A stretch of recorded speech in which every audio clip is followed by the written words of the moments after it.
ამოდინები არის მასთან დაკავშირებული საღამომშვიდობის საპატიო. მადლობა რომ ჩვენი სტუმარი. მადლობა, მართლაც 2 დღე გვაშორებს ამ არჩევანს, რომელიც საქართველოს ყოველმა მოქალაქემ უნდა გააკეთოს. რა ტიპის არჩევანია ეს? მიუხედავად იმისა, რომ თვითმმართველობის საკითხები რა თქმა უნდა არის ძალიან მნიშვნელოვანი, მაინც უფრო მეტია დატვირთვა ამ არჩევნების. თქვენ როგორ შეაფასებთ ამ პოლიტიკურ მოცემულობას, რომელიც გვაქვს დღეს? მოგესალმებით, საღამომშვიდობის, მივესალმებით ჩვენს ტელემაყურებელს, მივესალმებით ჩვენს ამომრჩევლებს.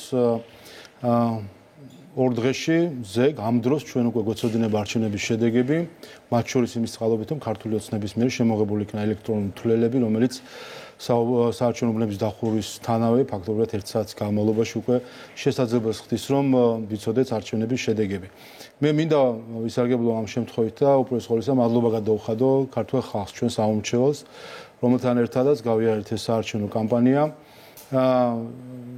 გამომდინარე იქიდან რომ საქმე ეხება ადგილობრივ თვითმმართველობის არჩევნებს, რა თქმა უნდა, ბევრი სპეციფიკაა ყველა რეგიონის, ყველა მუნიციპალიტეტის, ამიტომ ჩვენი კანდიდატები, ადგილობრივ თვითმმართველობის წარმომადგენლები, პარლამენტის წევრები ყველა ჩართული იყო აქტიურად იმისთვის, რომ ამორჩევლამდე მიეტანათ მთავარი სათქმელი, რაც ჩვენი ამორჩევლებისთვის გვაქვს გასული 4 წლიდან გამომდინარე თვითმმართველობის არჩევნების შემდეგ, საპარლამენტო არჩევნების შედეგებიდან და ბოლო 1 წლიანი პერიპეტიებთან დაკავშირებით და მომავალ 4 წელთან დაკავშირებით და მინდა მადლობა გადაუხადო თითოეულ მოქალაქეს, რომელმაც ჩვენ მხარდაჭერა გამოგვიცხადა და 2 დღეში მივა საარჩევნო უბნებთან და ურნებთან გააკეთებს თავის არჩევას და მინდა ყველა მოქალაქეს გადაუხადო, მიუხედავად იმისა, ეს ჩვენი ამორჩეველია თუ სხვა პარტიის, ვინც ამ მთავარ დემოკრატიულ პროცესში იღებს მონაწილეობას.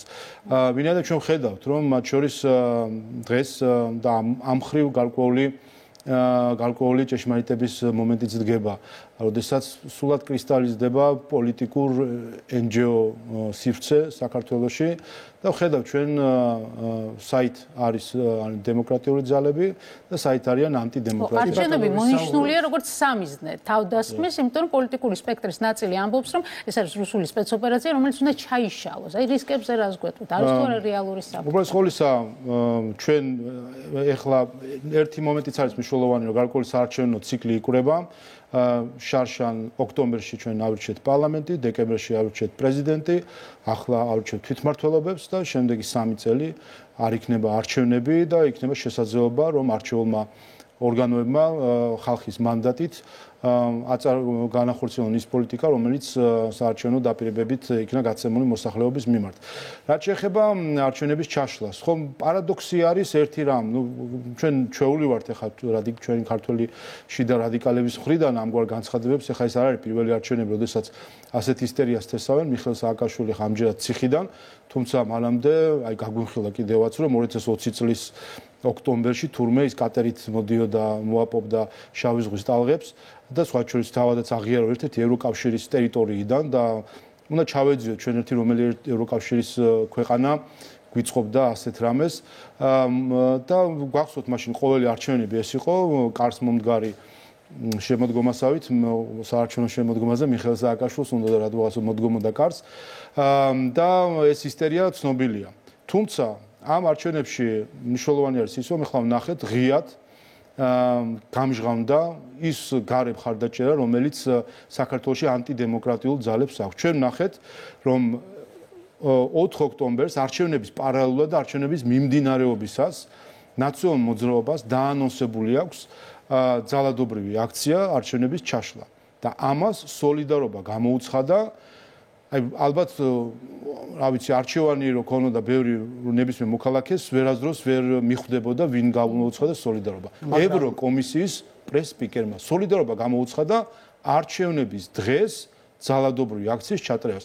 ამაზე მეტი სირცხვილი და სკანდალი რა უნდა შეემთხვას ბრიუსელს ვიდრე ეს არის და ეს არ არის შემთხვევითი წამოწდენა არ არის.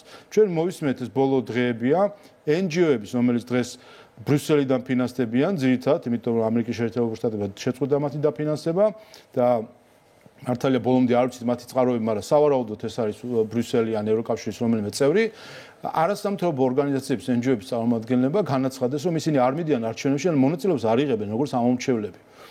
ეს აი აბსოლუტურად თავდაყირაკი აშიშვა რამოცემულობა გვიდგება მაშინ არჩევნების საღამოს და არჩევნების შემდგომ პერიოდში ანუ სქემას რომელსაც თქვენ აღწერთ და რომელზეც უკვე დიდი ხანია ხელისუფლება საუბრობს ეს მოქალაქეებისთვის ცნობილია ასევე ცნობილია ის განცხადებები რომელსაც თქვენი ოპონენტები აკეთებენ 4-8-ზე რომ ხელისუფლებას გადაიბარებენ რეალურად ამ ფაქტორების გათვალისწინებით რამოცემულობა დგება ქვეყანაში 4 ოქტომბრის შემდეგ უბრალოდ ის აზრის რომ დავასრულო ესე იგი შესაბამისად ამ NGO-ებმა ამ დღევანდელი მოცემულობით და თავისი ამ განცხადებით საბოლოოდ მოახდინეს საკუთარი თავის დისკვალიფიკაცია ეგრეთ წოდებული სამოქალაქო სექტორიდან. წერტილი მათი NGO-შნიკობა დამთავრებულია მას შემდეგ რაც თქვეს რომ ისინი მონაწილეობასაც არ მიიღებენ არჩევნებში როგორც ამომრჩეველი და ამითი დისკვალიფიცირებული არიან მათი დონორებიც. შესაბამისად, აი 4 ოქტომბრის შემდეგ, სადაც კი სადმე გაჭეჭანანდებიან საერთაშორისო გამჭვირვალობები, ისფედები და მსგავსი NGO-ები, ისფედზე არ ვიტყვი ამ შემთხვევაში, იმიტომ მის სახელმძღვანელმა თქვა, რომ ის მივიდა მონაწილეობას ხმას მისცემს.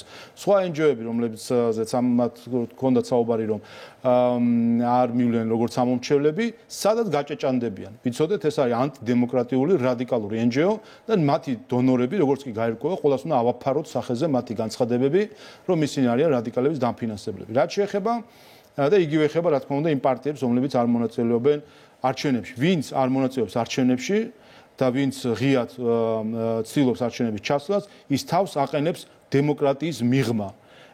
შესაბამისად, მათ მიმართ, რა თქმა უნდა, დემოკრატიამ, თავდაცვითმა დემოკრატიამ თავი უნდა დაიცვას ნებისმიერ დემოკრატიამ. რაც შეეხება დაანონსებულ საკითხებს, ხომ ხედავთ სინამდვილეში მათ ესე ვთქვათ, სასოწარკვეთი ლისტერიას. დღეს ჩვენ ვიხილეთ საინფორმაციო შტურმი, სხვათა შორის და იყო დღეს ამაზეც საუბარი, აბსოლუტურად კოორდინირებული საინფორმაციო შტურმი, რომელიც არ არის შემთხვევითი, არის ტიპიური ინსტრუმენტი ჰიბრიდული ბრძოლისა, საინფორმაციო ბრძოლისა, რაც ჩვენ ვიხილეთ. დღეს რამდენიმე ფაქტი, მათ შორის ვნახეთ, რომ ONGIM, რომელსაც აფინანსებს ბრიუსელი, რომელმაც სოლიდარობა გამოუცხადა ძალადობრივ აქციას, ONGIM გამოაქვეყნა ძველი შარშანდელი განცხადება რამდენიმე მოსამართლეს, რომელსაც ასაღებდა როგორც ახალ განცხადებას. შემდეგ ვიხილეთ ერთ-ერთი ყოფილი მოსამართლის 3 წლის წინანდელი ისტორია, რომელსაც ის ყვება და ეს უკვე მეორე მედიამ NGO-მ სოციალური სამართლიანობის ცენტრის იყო მათ შორის წარმომადგენელი, ვინც ეს გაასაჯაროვა. ანუ ხედავთ უცხოეთიდან დაფინანსებულ მედია NGO-ს, უცხოეთიდან დაფინანსებულ NGO-ს, ხედავთ ხაზარაძის ტელევიზიას, რომელიც აბსოლუტურად კოორდინირებულად და ორკესტრირებულად საინფორმაციო შტურმს ახორციელებენ არჩევნების დაზიანების მიზნით. და ბოლოს ვიხილეთ მათ შორის ეგრეთ წოდებული სია, რომელსაც ისინი საუბრობდნენ, რომ უბრალოდ მანამდე იყო კიდე რაღაც ეგრე ვითომ გეგმა, სადაც ისიც კი არიციან რომ პარლამენტი როგორ გამოიყურება და მისი ჭიშკრები, რა არა და ეს ნამდვილად მე ვიცი და მათ შორის ის ჭიშკარი რომ ეხლა სხვანაირად და ორმაგად არის გამაგრებული ზუსტად ამ შიდა ტერორისტების შემხედვარეს, რომ მოგვიწია გამაგრება ჭიშკრების და იქ არის 3 წლის წინანდელი ფოტოები და ამითაც გაიყიდა ეს ყველაფერი, თუმცა ეს სია, რომელიც ეგრეთ წოდებული სია, რომელზეც საუბრობენ, თითქოს ეს არიან სპეცრაზმელები, სადაც ის მაქსიმუმია რა სიურპრიზების მოწყობაც შეეძლოთ თქვენს ოპონენტებს, იმიტომ მანამდე ამბობდნენ, რომ იქნება რაღაც სერიოზული თემები, რაღაც სერიოზული შარშანდელ განცხადებას, წლევანდელ განცხადებად რომ ასაღებენ და 3 წლის წინანდელ ვიდეოს ერთ-ერთი მოსამართლის ინტერვიუს წლევანდელს ახალ ამბად რომ ასაღებენ. აი ამაზე იქით რა უნდა იყოს და ამ სიაზე მინდა ერთი მოკლედ ვთქვა. გარდა იმისა და ეხლაც უყურებთ სიუჟეტში რომ აღმოჩნდა რომ თუმე ბებიები არიან სპეცრაზმელები და ასე შემდეგ და ისია თავისთავად გასაგებია რასთანაც გვაქვს საქმე. ეს არის სამომრჩეველთა სია, ეგრეთვე სპეციები, რომელიც მათ შორის არის ხოლმე სამართალდამცავი ორგანოებისთვის ან სხვა სპეცუბნებისთვის გამოყოფილი, სავარაუდოდ რაღაც ძველი სია აქვთ აღებული და ერთმანეთში არეულია. და გასაგებია ვისაც აქვს ამაზე წლომა აქვს ლელოს, რომელიც ცესკოში არის და მათ მიერ დამუშავებული არის და მივაქციოთ ყურადღებას რა მოხდა.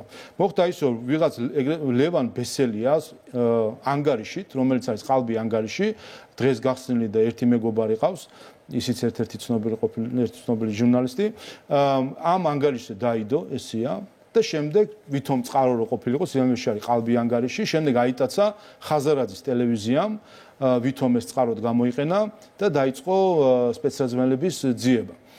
მიუხედავად იმისა ამ სიაში რა არის სწორი და რა არ არის სწორი, რა იყო განზრახვა და რა დავინახეთ, ხაზარაძის ჟურნალისტები, რომლებიც ცდილობდნენ სახში მიადგენ საქართველოს შინაგან საქმეთა სამინისტროს და სხვა სამართალდამცავი უწყებების მებრძოლებს.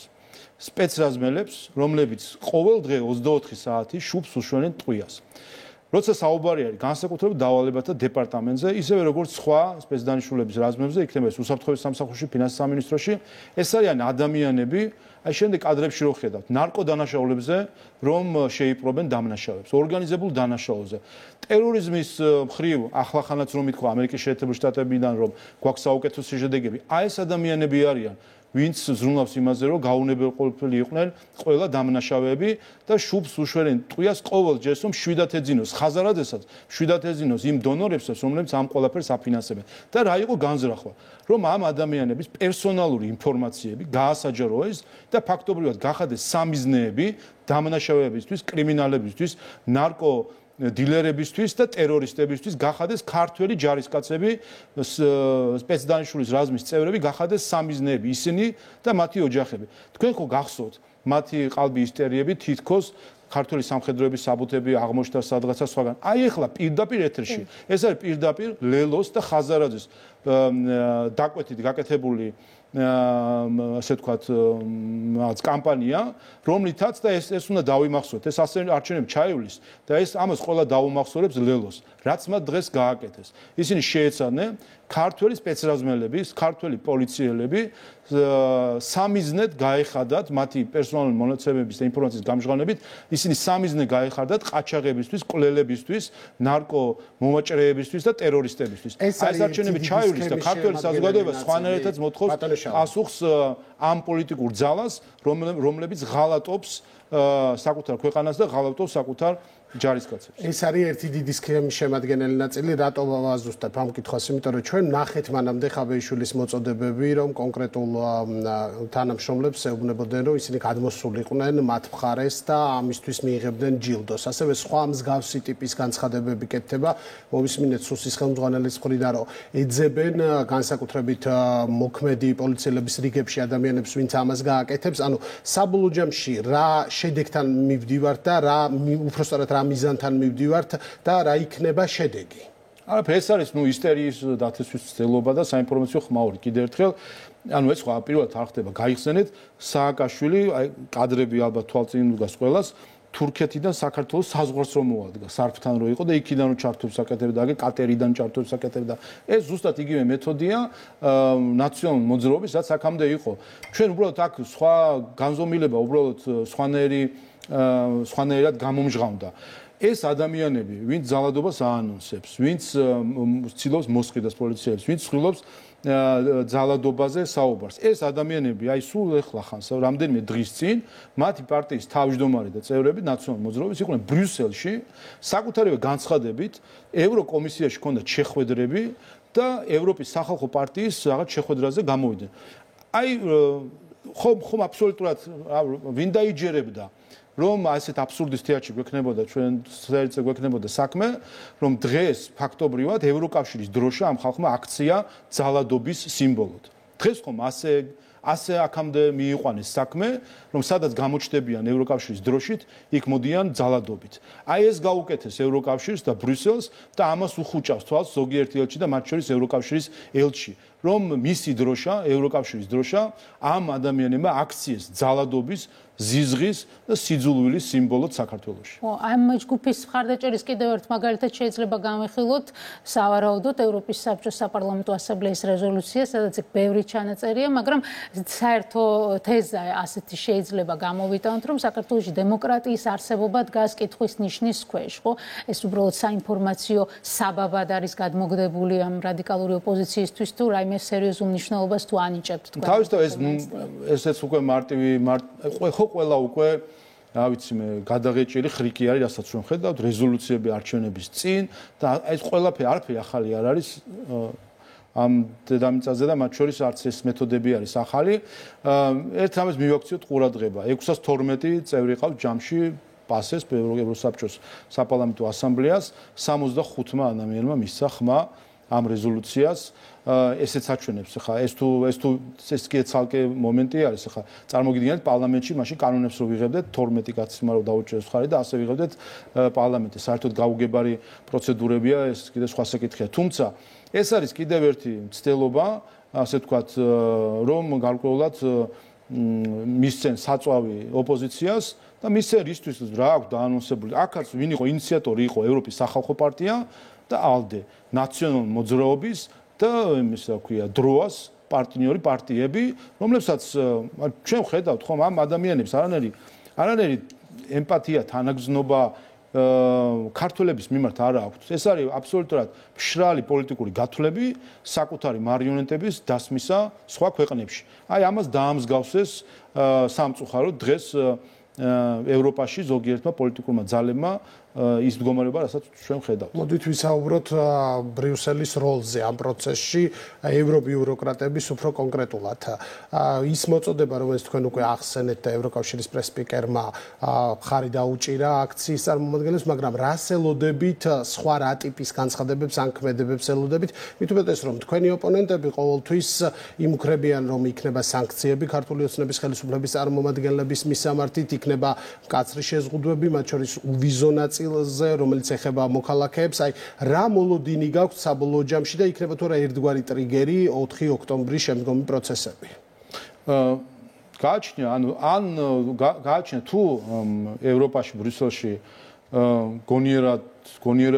გონიერად მოქმედებას გადაწყვეტენ ბოლოს და ბოლოს ნაცვლად აი იმ გაუგებარი მოძრაობებისა, რასაც ჩვენ ხედავთ, რაც გასაგებია მეორე სხვა, იმიტომ დღეს ევროკავშირს, ევროპას აქვს თავის პრობლემა. ის მიტოვებული იქნა თავის მთავარი რა გითხრათ, თავარი მეურვის მხრიდან, ამერიკის შეერთებული შტატები, რომელიც იყო ევროკავშირის საგარეო პოლიტიკის მთავარი გამსაზღვრელი, თუ ევროპის ზოგადად მთავარი გამსაზღვრელი და რა ხასას დახაზავდა მისცემდა ამერიკა, ისე მოქმედებდა ევროკავშირი.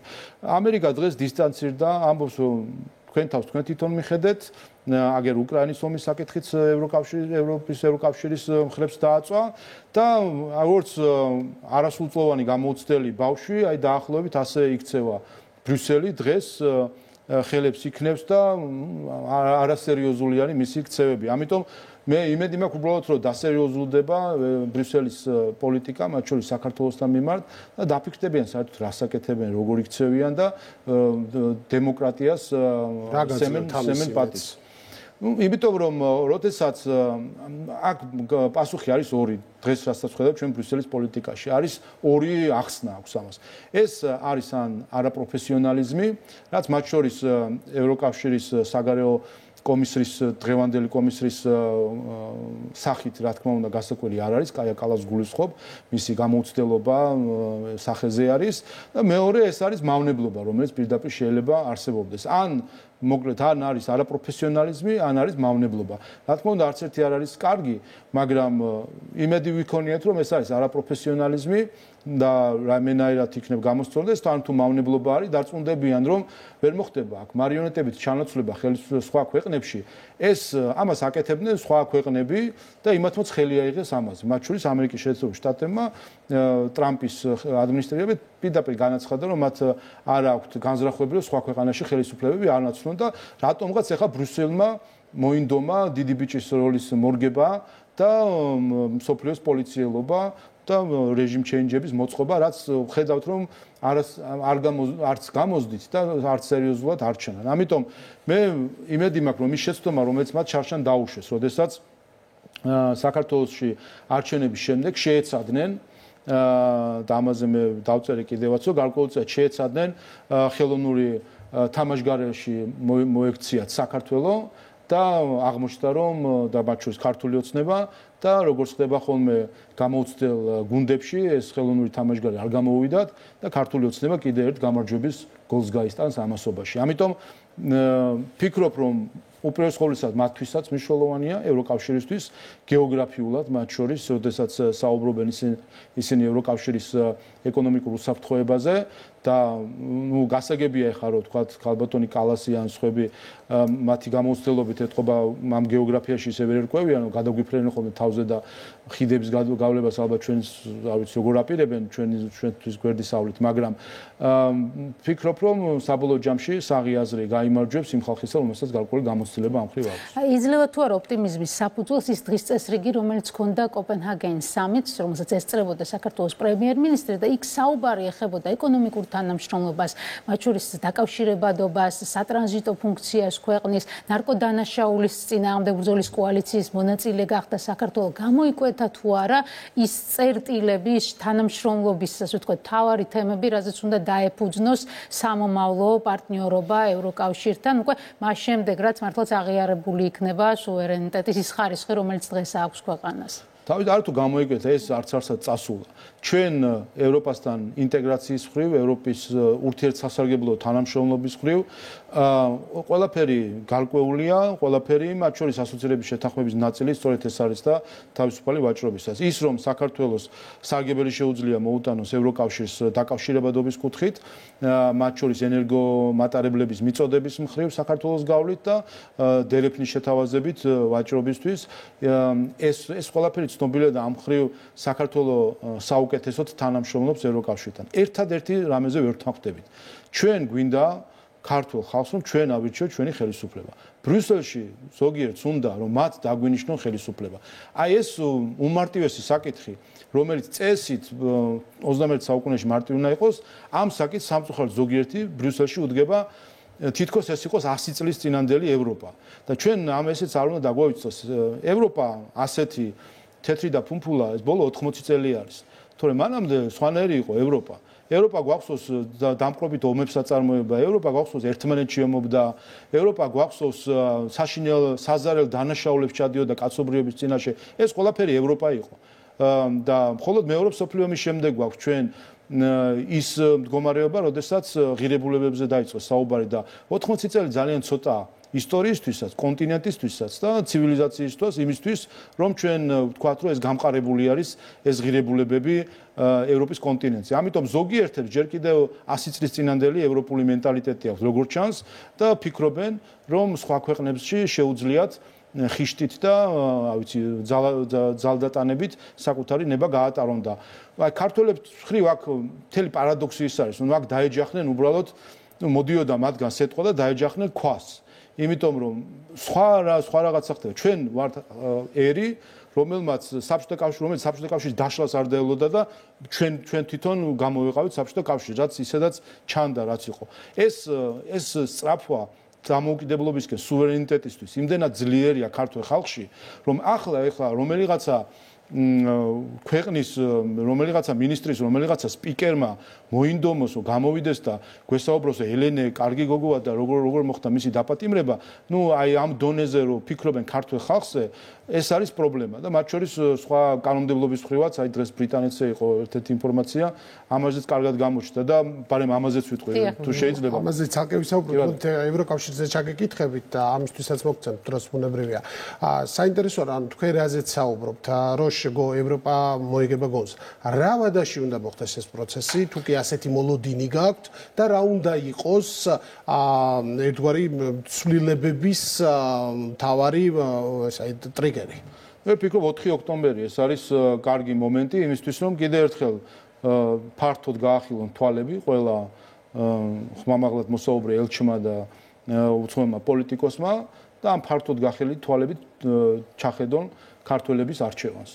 შემდეგ აიღონ ერთი წუთი, ჩაფიქრდნენ და ამის შემდეგ იმოქმედონ ისე როგორც ამას წესით ჭეშმარიტი ევროპული ღირებულება საუბრობს. კერძოდ, ის რომ პატივი უნდა სცენ დემოკრატიულ ლეგიტიმაციას ხალხისა და უნდა ესაუბრონ იმ ხელისუფლებას, რომელსაც ირჩევს ხალხი და არა ისე, რომ საკუთარი ნინიას ბაღი ეგონოს და საკუთარი საქართველო მოიწყონ. აქ ზოგიერთი რო აკეთებს მათ შორის უცხოელი პოლიტიკოსი თუ დიპლომატი, რომ თავის საქართველოს აქვს მოწყობილი პატარა, ასე ვთქვათ, რაღაც წრე შექმნილი ფულს უხდიან, აი ეს არის მათთვის საქართველო, ისინიც ამათ ტაშს უკრავენ, თქვენ ჭირიმე თქვენ გენაცვალე და უხარიათ ასე ერთმანეთთან ურთიერთობით და ამას შემდეგ აღიქვამენ, წარმოაჩენენ საქართველოს. აი ეს არის საქართველო. აი ეს რომელიც გამოდის და ვიხილეთ მათ შორის მრავალჯერ როგორ უკრავენ ტაშს მოძალადეებს, როგორ უკრავენ ტაშს შიდა ტერორისტებს, შეგახსენებთ რომ ბრიუსელი აფინანსებდა მოლოტოვის კოქტეილის კამპანიას ლაზარე გრიგორიადისი გამოუშვით ციხიდან. აი ამას აკეთებდა ბრიუსელი. წარმოგიდგენიათ, ეს ხო არანაირ კავშირში ევროპასთან არ არის. როგორ შეიძლება მოლოტოვის კოქტეილი დააფინანსო ევროკავშირის მოქალაქის ფულით. ამას რო აკეთებს და დღემდე ბოდიშარებს არ მოუხდია კი არა და არც გაწითლებულა არავინ ამის გამო. ისე ჩაატარეს თითქოს ის ჩვეულებრივი იყო, დაიწვა იქ ერთი ქართველი პოლიციელი, მე რა, აი ეს აბსოლუტური ასე ვთქვათ, ცივი მიდგომა საკითხის მიმართ. ამიტომ ვფიქრობ მე რომ 4 ოქტომბერი არის შესაძლებლობა, შანსი მათთვის, რომ აღიარონ უპირველეს ყოვლისა დემოკრატია და ეს ღირებულებები. დღეს დემოკრატიულ ღირებულებას აცდენილი არის ბრიუსელი, აცდენილია ჭეშმარიტ ევროპულ ღირებულებებს, რომელიც კანონის უზენაესობას და დემოკრატიას გულისხმობს და მნიშვნელოვანია, რომ დაუბრუნდნენ ჭეშმარიტ ევროპული ღირებულებების კალათს. ბატონ შაო, ბრიუსელი იმასაც ამბობდა, რომ თუ საქართველოს არ დაუბრუნდება დემოკრატიულ განვითარებას, თავის დემოკრატიულ გზას, ამ შემთხვევაში გარდაუვალი იქნება გადაწყვეტილებების მიღება და ერთ-ერთ ასეთ გადაწყვეტილებად, აი მაგიდაზე იდო, როგორც ამბობდნენ, ვიზა ლიბერალიზაციის გადახედვის დროებით შეჩერების საკითხი. იყო მოლოდინი, რომ განსაკუთრებით არჩევნების წინ გააქტიურდებოდა ეს თემა და შეიძლება გარკვეული გადაწყვეტილებაც ყოფილიყო მიღებული სწორედ არჩევნების წინ, მაგრამ ეს არ მოხდა. ეს საკითხი კვლავ დგას დღის წესრიგში. ვერ გეტყვით რთული არის ხა განსაჯო რა როდის როგორი ფიქრები. კიდევ ერთხელ თუ იმოქმედებენ, დაუბრუნდებიან ევროპულ ღირებულებებს, დემოკრატიის პატივისცემას, ბრიუსელი თუ დაუბრუნდება, მაშინ რა თქმა უნდა ყველა ეს საკითხი დღის წესრიგიდან მოიხსნება. მაგრამ თუ კვლავ გადაწყვეტენ, რომ სხვა ქვეყნის შიდა საქმეებს ჩაერიონ, სხვა ქვეყანაში საკუთარი მარიონეტების დასმის სურვილი ექნება, რა თქმა უნდა შეეცდებიან მოძებნონ ინსტრუმენტები ზეწოლის, მაგრამ მე მგონი ძალიან შემდეგ რაფასი ექნება ასეთ ინსტრუმენტის. მაგრამ ამასაც ხო ხედავთ, ძალიან ბევრი ტყვია გაისროლეს ფუჭად. და ქართულმა ხალხმა აჩვენა, რომ ეს ფუჭი იყო ყველაფერი და არც თუ რაღაც გონიერების ნარისახეობა, გონიერების ნატამალი არის დარჩენილი და პოლიტიკური რაღაც შორშრეწელობის სურვილი, ფიქრობ, რომ მე მგონი ამ ხრივ წინდახედულად, დაფიქრებულად უნდა მოიქცნენ. თუმცა კიდევ ერთხელ გამორიცხული იმ შემთხვევაში, იმ ხრივ რომ როცა ხედავთ, რომ როდესაც სადაც ახლა მოლოტოვის კოქტეილის კამპანიას დააფინანსებს ბრიუსელი, იქ როგორ უნდა გამორიცხო რაიმე სხვა ურთიერთობები ამ ფაზაში გრძელდება, მაშინ რა ხდება? ჩვენ კიდევ ერთხელ ვამბობ, ჩვენ დიალოგის ეშინიათ მათ, ვისაც აქვთ სუსტი პოზიციები. ჩვენ დიალოგის არ გვეშინია და ჩვენ დიალოგისთვის გავხსნებთ. ამას საუბრობთ ერთი წელია უკვე, რაც აი არჩევნების შემდეგ რამდენიმე დამარცხებულმა ელჩმა და რამდენიმე დამარცხებულმა პოლიტიკოსმა გადაწყვიტა, რომ საქართველო აერია.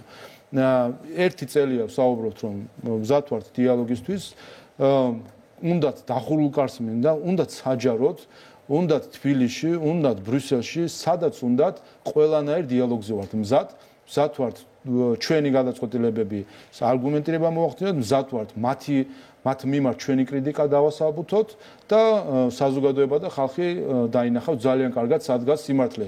და ეს ხო კარგად ვიცით, დრო რო გადის, ყოველ ჯერზე ხო ჩვენი სიმართლე გასაგებია. რა კომპრომისისთვის ხართ მზად? ეს არის ყოველთავარი კითხვა, იმიტომ რომ წეგან ვახსენეთ ზუსტად ფარას კანონ პროექტი და ერთ-ერთი მთავარი კრიტიკა, რაზეც მოდიოდა ბოლო 2 წლის განმავლობაში ბრიუსელიდან თბილისისკენ, იყო სწორედ ეს კანონი, რომელიც ახლახანს ბრიტანეთმა უკვე მიიღო და უკვე ფუნქციონირებადია. საინტერესოა ამ თვალსაზრისით არის ხელისუფლება რაიმე ტიპის კომპრომისთან ახმა?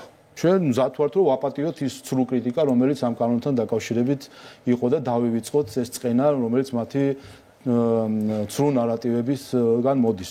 იმიტომ რომ შეუძლებელია დღეს მე დავწერე კიდევაც ამასთან დაკავშირებით, რომ აი ასეთი არის ის სამყარო, როდესაც იუპიტერს და ხარად დაყოფ და რაც იუპიტერს შეშვენის, ის ხარს რო არ შეშვენის.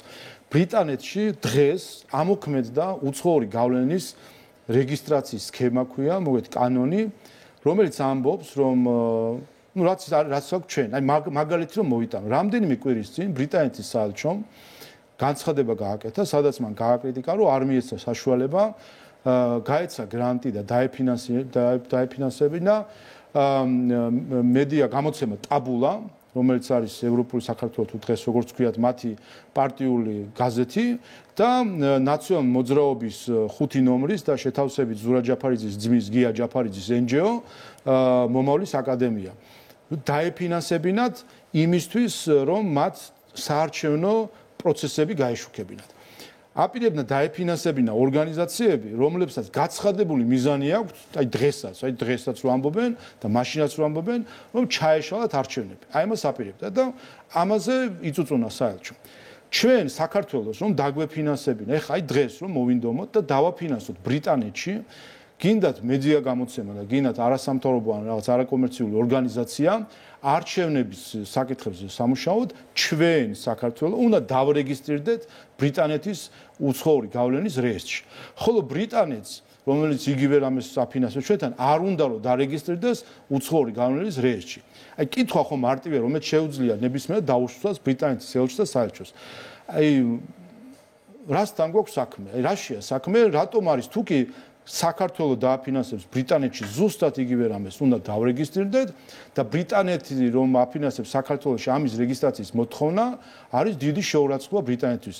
აი რა ხდება, რამე გჭირს, რაიმე დეფექტი გვაქვს ქართველებს ბრიტანელებთან შედარებით, რაიმეთი დაბალი ვართ ბრიტანელებზე სიმაღლით, გონით, ჭკუით, ისტორიით, გამოცდილებით, რა დაგვიწუნა ბრიტანეთმა ჩვენ ქართველებს, რომ ამბობენ რომ მათ ის ჩვენ იქ თუ დავაფინანსებთ საარჩევნო პროცესებში მონაწილეობას, რომელიც ჩვენ უნდა დავრეგისტრირდეთ საქართველოს და ბრიტანელები არა.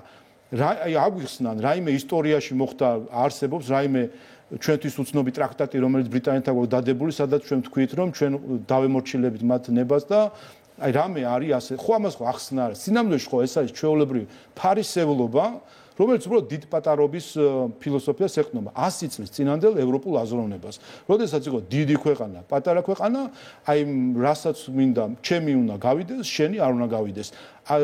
და როდესაც საუბრობენ აი ამავე დროს წესებზე დაფუძნებულ საერთაშორისო წესრიგზე, აი აქ ხო ჩანს მთელი ცინიზმი და ფარისევლობა, რომ ეს არის უბრალოდ პატარა, სუსტი ქვეყნების ასე ვთქვათ, ჭკუაზე მოყვანის და კალაპოტში ჩასმის, რა ეს არის თქვენი წესები და იმოქმედეთ, მათთვის ეს წესები არ ვრცელდება. ასე რომ აი ეს დღევანდელი ფაქტიც რომ ბრიტანეთში ამოქმედებული კანონი და ეს ერთი ხომ არის საფრანგეთშიც იგივე არის, ზუსტად იგივე კანონი საფრანგეთში, სხვა კიდევ მაგალითებს აღარ ვიტყვი, აი ესეც აჩვენებს კიდევ ერთხელ, რომ ჩვენ მზად ვართ ვაპატიოთ ცრუ კრიტიკა, რომელიც ქართული სახელმწიფოს წინააღმდეგ მოდიოდა, დავიწყოთ ეს წყენა და გავაგრძელოთ ამ პუნქტიდან რა თქმა უნდა ურთიერთობა. თუ შეიძლება რომ დაუბრუნდეთ უშუალოდ არჩევნების დღესთან დაკავშირებულ მოლოდინს, მიუხედავად იმისა, რომ თქვენი პოლიტიკური ოპონენტების რეიტინგი არის ისტორიულ მინიმუმზეა, მათი განცხადებებიც არასერიოზულია, იმიტომ რომ აი ბოლო დღეებში უკვე იგრძნობა, რომ გარკვეულწილად უკან იხევენ და თუ აქამდე ამტკიცებდნენ, რომ 4-ში ყველაფერი სრულდება, ახლა ამბობენ, რომ 4-ის მერე შეიძლება ბრძოლა გაგრძელდეს, მაგრამ ამის მიუხედავად არ არის გამოსარაცხი გარკვეული პროვოკაციების საფრთხე. მით უმეტეს აქვე უნდა გავიხსენოთ ჰექსოგენის სკანდალი მაგალითად, რომელიც სრულიად რეალური იყო და საფრთხე სავარაუდოდ რომ არა სახელმწიფო უსაფრთხოების სამსახურის ძალიან მაღალ დონეზე ჩატარებული სამუშაო ძალიან მძიმე შედეგების წინაშე შეიძლება აღმოჩენილიყავით. აი ფიქრობთ თუ არა რომ გარკვეულ პროვოკაციებზე შეიძლება მცირე ჯგუფი მაინც წავიდეს 4 ოქტომბერს? თავისთავად ეს სასოწარკვეთის ყველაზე დიდი საფრთხე ეს არის, რომ სასოწარკვეთილი ჯგუფი შეიძლება წავიდეს არაპროგნოზირებად ნაბიჯებზე. და ეს არის ის სამწუხარო მომენტი, რაც ახალისებულია დღეს ბრიუსელის მხრიდან, ბრიუსელის პრესპიკერმა თავისი განცხადებით გაიზიარა პასუხისმგებლობა შესაძლო ძალადობაზე, რომელიც ნაცმოძრაობის ორგანიზებული ღონისძიებიდან 4 ოქტომბერს შეიძლება მოხდეს. ასე რომ ჩვენ უნდა ვიცოდეთ, ვინ არიან მონაწილეები და ეს ნაცმოძრაობა, მისი ორგანიზებული ღონისძიები და ჩვენ ასევე უნდა აქედანვე ვიცოდეთ, ვინ ახალისებდა ამ ყველაფერს და ბრიუსელი ამ ჯერზე პასუხისმგებლობას რა თქმა უნდა ვერ გაიქცევა, პირდაპირ გაზიარებული აქვს მას პასუხისმგებლობა, მოხდება ერთი ძალადობის ფაქტიც, ეს იქნება სრულად პოლიტიკურად გაზიარებული ბრიუსელის მხრიდან ამ ძალადობაზე პასუხისმგებლობა და რა თქმა უნდა ჩვენ ეს თუ მოხდა, ამაზე ძალიან ხმამაღლა ვისაუბრებთ და შესაბამის პოლიტიკურ პასუხსაც მოვთხოვთ მათ. რაც შეეხება თავად რა თქმა უნდა 4-ში დასრულდება. ამიტომაც ვთქვი რომ ეს არის გარკვეული ციკლის დასასრული, საარჩევნო ციკლის დასასრული. ჩვენ შარშან ავირჩეთ პარლამენტი ოქტომბერში, პრეზიდენტი დეკემბერში, ავირჩეთ თვითმმართველობას, დაკომპლექტება სრულად არჩევითი ორგანოები, კონსტიტუციური ორგანოები ჩვენი ქვეყნის და 2028 წლამდე საქართველოს ექნება შესაძლებლობა, რომ არა ამ საარჩევნო რაღაც ხელოვნური დაძაბულობების შექმნით სრულად კონცენტრირდეს ჩვენი ქვეყნის განვითარებაზე. ჩვენ ეხლაც ხედავთ როგორი ტემპები გვაქვს განვითარების ეკონომიკური ვართ მოწინავე ზრდის ტემპებით. წარმოიდგინეთ რომ არა აი ეს ფეხის დადებები გარედან და შიგნიდან კიდე ზურგში დანის ჩამცემები საქართველოს რამდენად მეც შეძლებდა ამ პერიოდში. ამიტომ 4-ში ნამდვილად დასრულდება ის ძალადობრივი ატმოსფერო, რომელსაც ქმნის დღეს რადიკალური ოპოზიცია და უცხოეთიდან დაფინანსებული NGO-ები. 4-ში ქართველი ხალხი გამოვა არჩევნებზე და საკუთარი არჩევანი დაასრულებს იმ ძალადობრივ ატმოსფეროს, რომელსაც ცდილობენ თავს მოგვახვიონ გარეთ. არჩევნების შედეგები იქნება პოლარიზაციის დასრულების დასაწყისი, ამასაც ვარაუდობთ? არა, რა თქმა უნდა, პოლარიზაცია დარჩება იმ რადიკალების სახით, უბრალოდ ეს იქნება მარგინალური რადიკალური ჯგუფი, რომელსაც ფიქრობ ჩვენ, რომ 4 ოქტომბრის შემდეგ თლიანად საზოგადოებამ უნდა მოვახდინოთ იგნორირება ამ ყველაფრის, არ მივაქციოთ დემონსტრაციულად ყურადღება მათ, ვინაიდან მათ სურთ ყოველდღიურად საქართველოს ასე ვთქვათ ამყოფონ მუდმივ დაძაბულობის პროცესში, ჩვენ უნდა გავიხედოთ წინ 4 ოქტომბერს გამოვა ხალხი არჩევნებში, ხო უნდა დათვლა. აი დაითვალონ რამდენი ასეულობით 1000 საქართველოს მოქალაქე გამოვა არჩევნებზე, ითქვის თავისუფლად და ითვალონ გინდათ ქართულად, გინდათ ინგლისურად, გინდათ გერმანულად. დათვალონ საქართველოს მოქალაქეები, რომლებიც გამოვლენ დემოკრატიულად, გამოვალენ თავის ნებას და გასცემენ ყველას პასუხს, შიგნითაც და გარეთაც, გასცემენ ერთწლიანი სამარცხვინო ქცევის გამო, რომელსაც საქართველოს ზოგიერთი მოქალაქე ჩვენი ქვეყნის წინააღმდეგ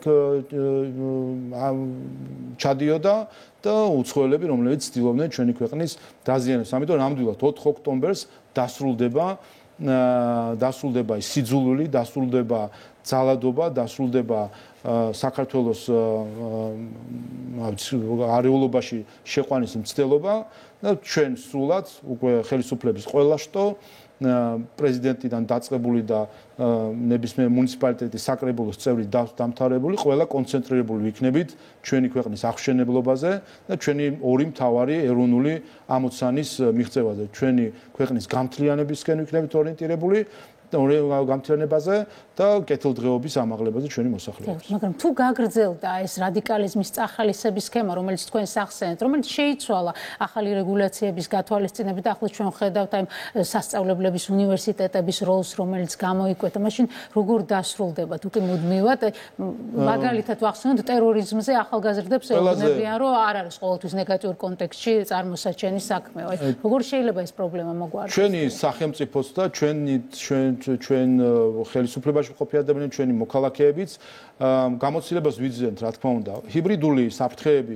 ჰიბრიდული ინსტრუმენტები ჩვენი ქვეყნის წინააღმდეგ და ზოგადად ეს არის ყველა ქვეყანაში არის საფრთხე და ჩვენს გარკვეული გამოცდილება გვჭირდებოდა იმისთვის, რომ გვესწავლა როგორ ვებრძოლოთ ამ ყველაფერს და ვფიქრობ, რომ ჩვენ მივაგენით მთავარ გასაღებს, ეს არის მხილება. 2020 წელს ყალბი პარალელური დათვლის მხილებით, რომელშიც ჩვენ ვამხილეთ არა მხოლოდ NGO სამართლიანი არჩევნები, მაგრამ ვამხილეთ მათ შორის USAID, ვამხილეთ ამერიკის საელჩოს თანამშრომლები, რომ ისინი ჩართული იყვნენ 2020 წელს PVT-ის ყალბი ინფორმაციის ყალბი შედეგების გავრცელებაში. მაშინ ყველას ვეგონეთ გადარეულები, რომ დავეჯახეთ ამერიკას და USAID-ს. გავიდა დრო და რასაც ჩვენ ვამბობდით USAID-ზე, ზუსტად იგივე და ცოტა მეტი თაღლითი უწორეს საერთოდ ამ ორგანიზაციას და გააუქმეს, დახურეს. ჩვენ ვამბობდით, რომ უბრალოდ ცოტა შეეცირებინათ თავისი მავნე საქმიანობა და ამერიკის ახალმა პრეზიდენტს საერთოდ დახურა იმდენად მავნე იყო მათი საქმიანობა. ამიტომ და ბოლო პერიოდში თქვენ ხედავთ, მათ შორის უნივერსიტეტების გამოყენების სქემის მხილება სუსტად ამაში არის. თავარი ჩვენი სიძლიერე. ამიტომაც არის სიმართლეში და არის მხილებაში. ჩვენ ვამხერთ ყველაფერს და განსაკუთრებით რაც შეეხება აი ეს ბოლო მათ შორის თქვენთან იყო გადაცემა საქართველოს უნივერსიტეტში და ეს არ არის სიახლე. თქვენ ამერიკის შეერთებულ შტატებში ხედავთ მათ შორის სასწავლო დაწესებულებების გამოყენება რადიკალიზაციისთვის.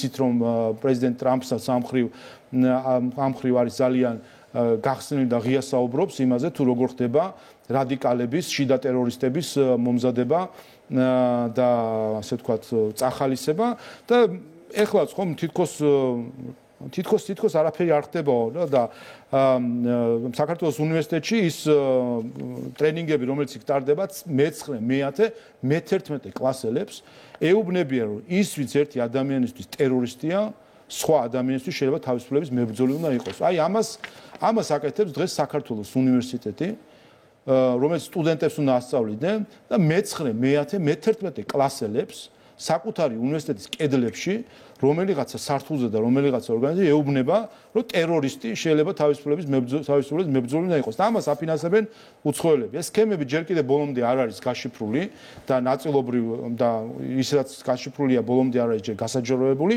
თუმცა ვფიქრობ ეს არის მნიშვნელოვანი და ეს იქნებოდა ჩემი მოლოდინი უსაფრთხოების სამსახურის მიმართ რომ ბოლომდე ჩაყვნენ ვინ აფინანსებს ქვეყნის გარედან ტერორისტების მომზადება საქართველოში.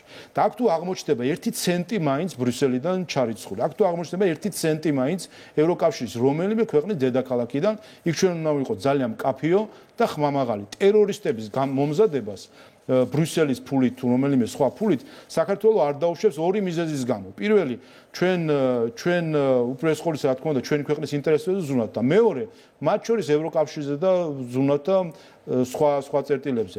აქ ვინც ფიქრობს რომ ეს ტერორისტები აი აქ რომ მოამზადებენ საქართველოს უნივერსიტეტში რომ ეტყვიან რომ შენ ტერორისტული აქტი შეიძლება ჩაიდინო და თავისუფალ მებრძოლი გეწოდოს ლაზარე გრიგორიაძის სხვა რამე კი არ იყო. მან ჩაიდინა ტერორისტული აქტი, შიდა ტერორიზმს ეძახის ზუსტად ამას ამერიკის ადმინისტრაცია, მოლოტოვის კოქტეილი ის აქციას გმირად.